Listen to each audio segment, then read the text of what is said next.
How to temporarily deactivate your Instagram account. To temporarily deactivate your Instagram account, open up Instagram and log into the account that you would like to deactivate. Tap on the profile icon located at the bottom right corner.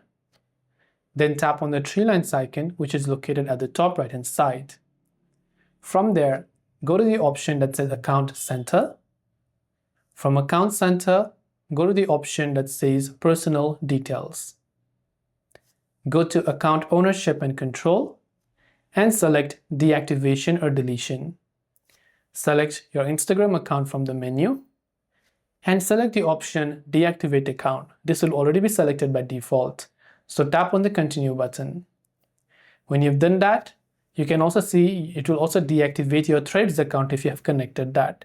So if you're sure of it, tap on Continue again. Finally, simply type in your password, and when you do so, tap on Continue. Once you've continued it, then your Instagram account will be temporarily deactivated until you further manually reactivate it again. And you can reactivate it by simply trying to log in to the same account. That is all for today's video. I hope the video helped you. If you have any questions, feel free to leave them down.